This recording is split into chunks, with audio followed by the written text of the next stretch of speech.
आज पुण्यातील म्हाळुंगे MIDC मध्ये JBM नावाच्या कंपनीमध्ये मी आहे। माझ्याबरोबर सन्माननीय रुपालीताई आहेत, रमेश परदेशी आहेत, परशुराम साळवे जिल्हाध्यक्ष समीर ढिगळे आहेत। काही दिवसापूर्वी ह्या कंपनीतील कामगारांना हुजूरशाहीपणे ह्या कंपनीने कामावर काढलं होतं। तो विषय कोर्टात चालू होता। कोर्टात चालू झाल्यानंतर सन्माननीय कोर्टाने सांगितलं की त्या कामगारांना 130 कामगारांना 125 कामगारांना त्वरित कामावर घेण्यात यावं आणि पुढचा निकाल झाल्यानंतर जे काय ठरवायचं ते आम्ही ठरवू। कारण की ह्या कंपनीने त्या कामगारांना ट्रान्सफर काढली होती, पण सन्माननीय न्यायालयाने सांगितलं की ते ट्रान्सफर अनधिकृतपणे आहे, ट्रान्सफर लागू होत नाही आणि त्याप्रमाणे आज सन्माननीय कोर्टाची ऑर्डर घेऊन आम्ही इथे आलो आहे। इथे आल्यानंतर पण या कंपनीचा आडमुठपणा आहे, बोलते की आज आम्ही यांना घेऊ शकणार नाही, आम्ही सोमवारी घेतो।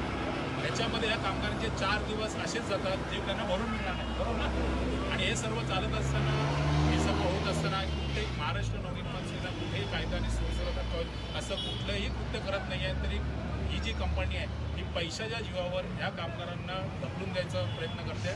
पण ह्या कंपनीला एक माहिती नाही की ह्या कामगारांच्या मागे सन्माननीय राजसाहेब ठाकरे आणि महाराष्ट्र नवनिर्माण सेना, जोपर्यंत त्यांच्या मागे महाराष्ट्र नवनिर्माण सेना आहे तोपर्यंत आम्ही कोणाही कामगाराचा हात सोडणार नाही, एवढं नक्की। आणि दुसरी गोष्ट जे कायद्याची लढाई आहे किंवा बाकीच्या गोष्टी आहेत त्या विषयावर सन्माननीय ॲडव्होकेट रुपालीताई बोलतील, त्या तसेच पक्षाचे पण पदाधिकारी आहेत। ह्या कंपनीमध्ये गेल्या 9 तारखेला 31 जणांना सकाळी टर्मिनेट केले आणि 160 मधले 31 गेल्यानंतर उरलेले जे काही 130-125 आहे ते कामावर रुजू होत असताना त्यांना आतमध्ये धमकी देऊन की तुम्ही या पेपरवर सही करायची, म्हणजे कंपनीने कोणता निर्णय घेतला तर तुम्हाला कोर्टात जाता येणार नाही, पोलिसांकडे जाता येणार नाही, ही साईन करून तुम्ही पुढे जायचं असं सांगण्यात आलं। परंतु त्यावेळी ह्या कर्मचारी हा जो स्टाफ मेंबर आहे, कंपनीचा स्टाफ मेंबर असू द्या, कर्मचारी असू द्या, तो कर्मचारीच असतो, तर त्यांनी सही न करता हे बाहेर आले होते। त्यावेळी महाराष्ट्र नवनिर्माण कामगार सेनेच्या वतीने सचिन भाऊ असतील, साळवे भाऊ असतील, त्यांनी कंपनीशी संपर्क केल्यानंतर आम्ही कंपनीला निवेदन दिलं। ते निवेदन होऊन 2 दिवस झालेले। त्याच्यानंतर आम्ही जे कामगार आहोत आम्ही कोर्टामध्ये गेलेलो आहोत। कोर्टाकडनं JBMनी स्वतःचं ॲफिडेव्हिट फाईल केलेलं आहे की हे कर्मचारी तुम्हाला पुढच्या तारखेपर्यंत ट्रान्सफर पण करता येणार नाहीत आणि कामावरही काढता येणार नाहीत, अशी स्पेसिफिक कोर्टाची ऑर्डर आहे।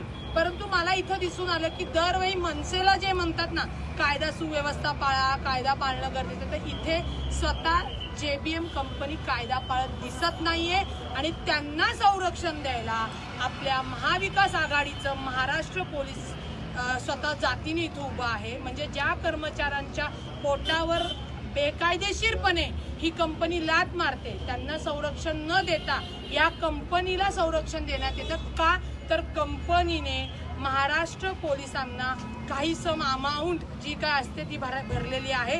आता येणाऱ्या काळात आम्ही सुद्धा कर्मचाऱ्यांसाठी ती अमाऊंट महाराष्ट्र पोलिसाला देऊ आणि ते संरक्षण घेऊ। परंतु महाराष्ट्र पोलिसांचा इतिहास आहे की ते कायदा सुव्यवस्था राखण्यासाठी अन्याय जिथं होतो तिथे आपला पोलीस नेहमी उभा राहतो। मला या लाईव्ह व्हिडिओमधनं फक्त महाविकास आघाडी सरकारला सांगायचंय, आमचे पालकमंत्री जे अजितदादा आहेत त्यांना सांगायचंय, कारण का पुण्याचे पालकमंत्री अजितदादा आहेत, की हा असा अन्याय जर आधीच्या काळात झाला असता तर आम्ही हिटलरशाही म्हणून त्याला म्हणत होतो।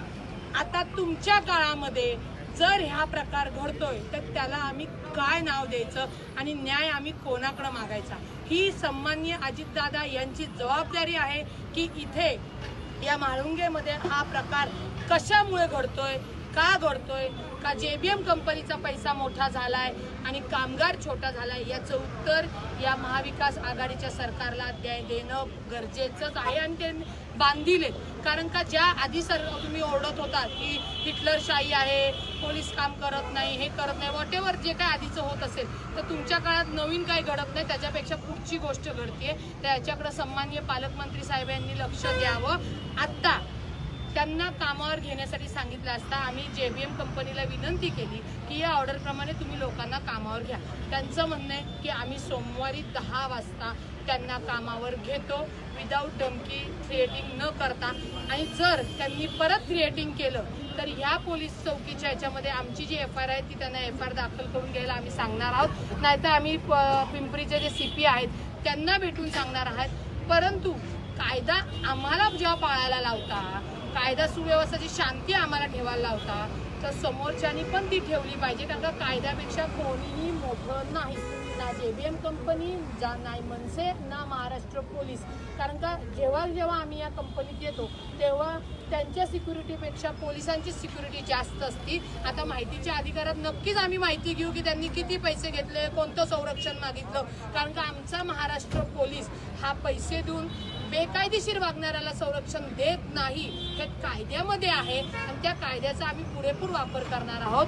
परंतु सन्माननीय अजितदादा, उपमुख्यमंत्री साहेब, आपण पालकमंत्री आहात, आम्ही तुमच्याशी कॉन्टॅक्ट करण्याचा प्रयत्न करून हा सदर प्रकार तुमच्या कानावर घालण्यासाठी सांगितलंय. तुम्ही मला माहिती आहे कॉन्फरन्स मीटिंगमध्ये आहात, परंतु ही गंभीर गोष्ट आहे. म्हणजे पैशासाठी जर 160 जणांना तर ते बेरोजगार करून मारणार असतील, तर त्या कंपनीच्या मॅनेजमेंटवर गुन्हे दाखल करायला पोलीस का तयार नाही, याचं उत्तर अजितदादा तुम्हाला द्यावं लागणार आहे. कारण का गृह खातंही हे तुमचं आहे. त्यामुळे आमची विनंती आहे मनसे की आम्ही कायदा सुव्यवस्था पाळतोय, प्रत्येक वेळी कोर्टात जाऊन ऑर्डर आणून त्यांच्याशी बोलतोय.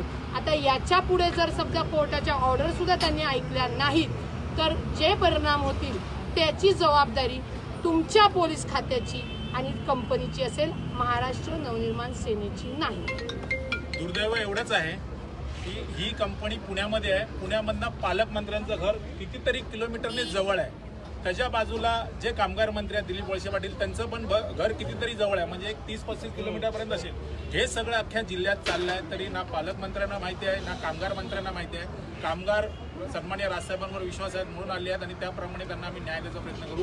ही JBMचा विषय झाला. अशीच एक कंपनी दुसरी TVS नावाची कंपनी आहे. तर TVS नावाच्या कंपनीमध्ये पण जी लढाई चालू आहे ती चालू आहे, पण सर्व संरक्षण घेऊन पोलीस प्रशासनाचं त्या कंपनी पण कामगारांना असंच बाहेर काढलेलं आहे. प्रत्येक वेळी जर कामगारांना पोलीस संरक्षण घेऊन कंपन्या बाहेर काढत असतील तर पोलीस प्रशासन आमच्यासाठी आहे, कामगारांसाठी आहे की कंपन्यांसाठी आहे, हा प्रश्न उद्भवतो.